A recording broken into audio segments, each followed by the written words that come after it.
Fala pessoal, sejam muito bem-vindos a mais um vídeo do canal da Casa da Betoneira. Hoje nós vamos fazer 2 vídeos específicos para vocês com 4 problemas em cada vídeo, falando dos problemas que acontecem na betoneira e como a gente pode solucionar a cada um deles, fazendo aí algumas manutenções, muitas vezes simples, outras vezes complicadas. E analisando a primeira coisa, nós vamos dar uma analisada aí na questão do que mais acontece na betoneira, que é a questão do pinhão desgastado. Com relação a cremalheiras que são de nylon e cremalheiras que são de ferro, o pinhão desgastado ele influencia muito, e a gente consegue entender que no caso de uma cremalheira de nylon com um pinhão desgastado, o problema é um pouquinho maior do que é de ferro. Então, o que a gente tem que fazer justamente quando se desgasta aquele pinhão é fazer a troca o quanto antes. É por isso que a gente tem que dar uma analisada muito de perto em como está o estado do pinhão, o estado do dente. Nós temos vídeo falando sobre a questão aí do passo do pinhão com relação à cremalheira e como a gente descobre que realmente aquele pinhão está desgastado ou não, justamente pela comparação entre um e outro. Mas quando se fala sobre pinhão desgastado, é muito importante dar uma atenção para o tipo de pinhão que tu tem,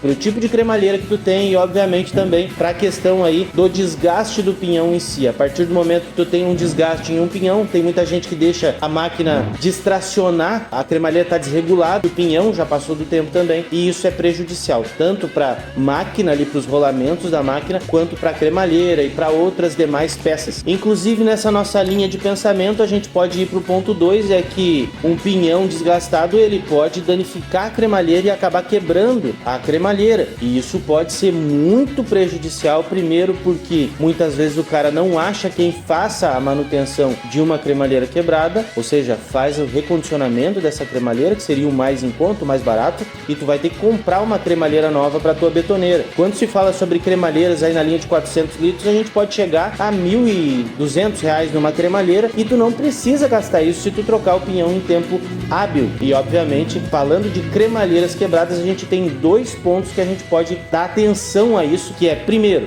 se tem a cremalheira quebrada, tu tem a possibilidade talvez aí de fazer uma solda na cremalheira quando se fala em cremalheira de ferro fundido, e a gente consegue ver alguns modelos de cremalheira segmentada e alguns modelos de cremalheira inteira. Nos modelos de cremalheira inteira é mais complicado isso, então a gente costuma fazer aqui na nossa empresa, fazer o recondicionamento dessa peça. Tem como fazer a solda, fica muito bom, não dá nenhum tipo de problema, ao contrário do que muita gente fala, é só aprender ali como se faz, é só entender ali como funciona o ferro fundido e alguns segredos que se tem, que a gente consegue fazer a manutenção e fica 100% e não tem nenhum problema. E é justamente por isso que os modelos mais modernos de máquinas já oferecem aí a questão das cremalheiras segmentadas, que é o que? É justamente uma cremalheira ali dividida em várias partes, e essa cremalheira dividida em várias partes, ela permite que tu troque só aquela parte que está quebrada, e ali funciona muito bem isso porque tu popa, e esse dinheiro que tu acaba poupando, ele te ajuda justamente a fazer ali a maior manutenção na máquina de troca de pinhão, rolamentos e tudo mais. E o que eu não falei antes sobre pinhão também, a questão dos rolamentos são afetados por isso, pelo pinhão desgastado, e também obviamente o pinhão desgastado ele pode afetar a cremalheira a ponto de quebrar. É justamente sobre isso que nós estamos falando. Uma outra coisa que pode apresentar por causa do pinhão com problema, já passando para o terceiro ponto que a gente vai analisar, é justamente folgas, tanto em rolamento de pinhão quanto em rolamento de tambor. O rolamento do tambor e o tambor em si ele tem que ficar muito firme no lugar, porque cremalheira e pinhão formam um conjunto. Então nós temos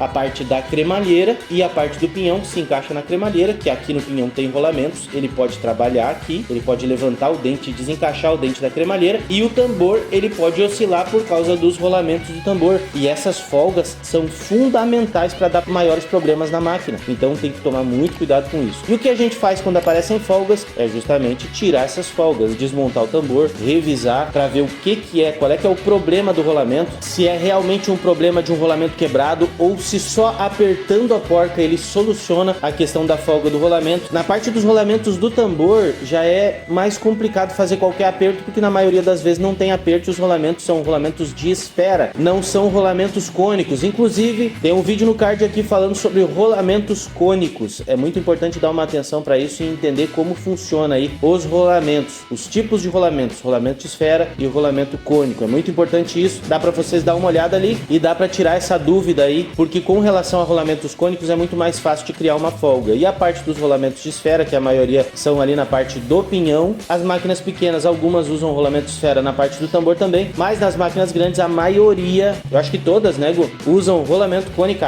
São rolamentos cônicos. Então tem que tomar bastante cuidado com isso e ver qual é que é o problema. Não sabe qual é o problema, até agora não entendeu todo esse vídeo, tá com problema na tua máquina? Entra em contato com a gente e tira todas as dúvidas clicando no link abaixo aqui para acessar a nossa conversa pelo WhatsApp. Passa as informações que o assistente eletrônico pede e a gente pode conversar e tirar todas as dúvidas com relação à tua máquina. E a gente vai para o último item que a gente pode analisar nesse primeiro vídeo, que é a questão dos furos de tambor. Essa questão do furo de tambor é muito importante, gente. A questão do tambor trabalhar muito tempo e ele começar a criar furos, ou mesmo apresentar furação ali, apresentar um merejamento pro lado de fora do tambor, na parte dos parafusos das cremalheiras, isso faz toda a diferença na vida útil da cremalheira e do pinhão. Então aquilo ali tem que estar bem vedado, trocar os parafusos, colocar os parafusos certos, manter os parafusos ali, manter a máquina limpa, manter cremalheira, pinhão, tudo bem limpo para não ter nenhum tipo de problema. E isso influencia com certeza na vida útil da tua betoneira e não vai ter manutenção muito seguido. A tua manutenção periódica vai ter um tempo mais longo. A vida útil vai ser maior da tua betoneira, dando atenção para esses pontos. Com relação à furação de determinados tambores, é muito importante. Começou a abrir um furinho ali, vai e bota um parafuso. A solda nesses modelos é muito complicada porque o tambor é muito sujo na parte externa na maioria das vezes, então complica um pouco para fazer uma solda. Outra coisa, não soldem uma tarja em cima. Se for soldar, cortem aonde vocês precisam, encaixem uma peça ali, limpem e façam uma solda sem colocar uma chapa em cima do furo, muito importante isso. Mas falando sobre furo de tambor, quando começa a aparecer um furo, vai lá e bota um parafuso, faz um furo, bota um parafuso com uma arruela e vai acabar o problema e vocês vão ter muito mais tempo de máquina trabalhando. No próximo vídeo, a gente vai fazer uma parte 2 e vocês vão ver mais problemas que podem acontecer, os principais problemas das betoneiras. Espero ter ajudado a cada um de vocês e a gente se vê no próximo vídeo.